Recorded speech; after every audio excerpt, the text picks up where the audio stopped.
मित्रों नमस्कार। आज आपका पुनः स्वागत है हमारे YouTube चैनल पर। आप देख रहे हैं प्रेरणा ज्योत को। मित्रों आज हम जानेंगे कि भ्रस्त्रिका प्राणायाम क्या है, इसका क्या इंपॉर्टेंस है, इसका एक लाजवाब बेहतरीन एक डेमो दिखाएंगे। तो सबसे पहले हम जानें भ्रस्त्रिका प्राणायाम। श्वास लंबी गहरी लें और लंबी गहरी सांस को छोड़ें, इसको भ्रस्त्रिका प्राणायाम कहते हैं। जैसे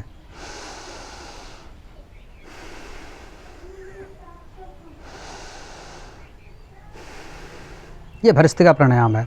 इसको 2-2.5 सेकंड में लेना है, 2-2.5 सेकंड में छोड़ना है। ऐसा करने से हमारे हार्ट की समस्या और पूरे शरीर के विभिन्न भागों में एनर्जी का समावेशन और सैकड़ों बीमारियां ठीक हो जाती है। इसके बारे में किसी दूसरे वीडियो में हम बात करेंगे। चूँकि आज हम भ्रस्त्रिका का एक डेमो दिखाना है, इसीलिए हम आपके बीच इस सेशन को लाए हैं। तो एक मित्र हमारे हैं जो हमारे इस सेशन में मदद करेंगे। रोहित जी आप आइए। ये रोहित है। कौन सी क्लास में पढ़ते हैं आप? 10th में इस बार पढ़ रहा है।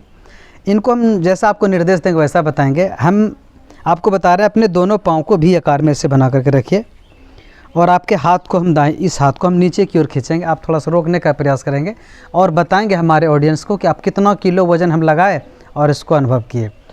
तो हम आपके हाथ को नीचे की ओर खींच रहे हैं, इधर नहीं खींच रहे हैं। इस बात पर आप भी गौर करेंगे।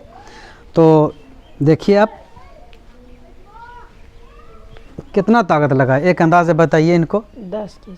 10 किलो ज़्यादा लगाए होंगे आप, 10-15 किलो या 20 किलो मान लिया जाए। हाँ। मित्रों आप 20 किलो के वज़न में आप देखें कि ये रोहित कुमार लड़का ऐसे अनबैलेंस हो गया और अगर 5 किलो और लगाते तो शायद ये गिर जाता। दिखाना ये है हमें कि एक भ्रस्त्रिका प्राणायाम करने से हमारे शरीर की शक्ति कैसे बढ़ जाती है। इसका थोड़ा साइंटिफिक काउज भी जानेंगे। तो होता क्या है कि हम इसको लंबी गहरी सांस लेते हैं और छोड़ते हैं। आप भी अपने मुंह को बंद नहीं रखें, नाक से लंबी गहरी सांस लेंगे और छोड़ेंगे। 20-25 बार ऐसा आप करें। ऐसे कीजिए और ज़ोर ज़ोर से लीजिए। बहुत बेहतरीन चीज़ है मित्रों, आप लगातार करते रहें, हम आपको बोलेंगे। ऐसा करने से क्या इंपॉर्टेंस है इसका हम अगले वीडियो में बताएंगे। फ़िलहाल आप जानें ऐसा होता कैसे है। और 10-12 बार सांस लें।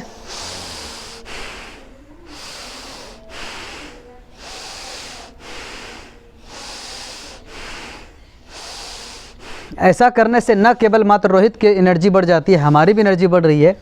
तो आप और लंबी गहरी सांस लें, 7 बार 8 बार और करें। बहुत अच्छा आप कर रहे हैं रोहित जी। हमारे पूरे व्यूवर्स और सब्सक्राइबर्स इस चीज़ को देख रहे हैं। आप इस चीज़ों को अपने घर में भी परिवार के सदस्य के साथ, मित्रों के साथ या खुद के साथ आप प्रैक्टिकल करके देखें क्या ऐसा होता है। अगर ऐसा होता है तो आप हमें ज़रूर याद करें। हमारे डिस्क्रिप्शन बॉक्स में दिए गए नंबर को याद करके इस संबंध में कुछ वार्ता कर सकते हैं। धन्यवाद मित्रों। अब इसको हम देखते हैं कि पहले 20 किलो के अंदर में आप खिंचा गया था और अभी फिर आप रोहित जी रुक जाइए। आप फिर से बताएं कि आप जैसा पहले आपके साथ कर रहे हैं वैसा ही करेंगे और बताएंगे लोगों को कुछ अंतर तो नहीं है ना। फिर हमको रोकने का प्रयास करिएगा। फिर वो जैसे रोकने का प्रयास करिए तो पहले वैसे रोकिए। अब ये बताइए कि पहले ज़्यादा ताकत लगाए कि अब लगाए? अब और पहले 20 किलो में ही ये गिर चुका था। अब मेरा लगभग 52 किलो वज़न है और 52 किलो को हम लगाए और तब फिर भी ये अनबैलेंस हो चुका था। हालांकि ये डेमोन्स्ट्रेशन किसी किसी के साथ बहुत ज़बरदस्त होता है, किसी किसी के साथ 19-20 हो जाता है। तो ये रहा हमारा डेमो। ठीक है रोहित जी आप जाइए।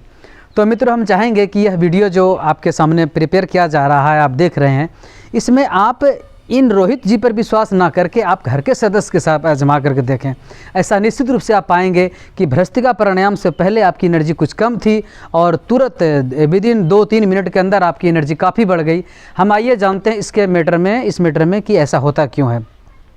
थोड़ी सी हम बचपन की यादों को हम जिक्र करना चाहेंगे मित्रों कि जब हम 4th-5वीं क्लास में होते हैं तो हमारे टीचर्स के द्वारा, किताबों के द्वारा ये जानकारी दी जाती है कि हम जो श्वास लेते हैं तो ऑक्सीजन सांस लेते हैं। निश्चित रूप से लेते भी हैं और किताब में भी जानकारी दी गई। लेकिन कुछ इसमें बात में कुछ कमी बेसी है। वो ये है कि हम ये बेखबी से जानते हैं कि इन्वायरमेंट में 78% नाइट्रोजन है, 21% ही ऑक्सीजन है और 0.03% कार्बन डाइऑक्साइड है और धूलकण, हीलियम वक्रिय गैस वगैरह है। तो जब हम श्वास लिए मित्रों तो क्या आपको लग रहा कि हम सिर्फ ऑक्सीजन ही लिए?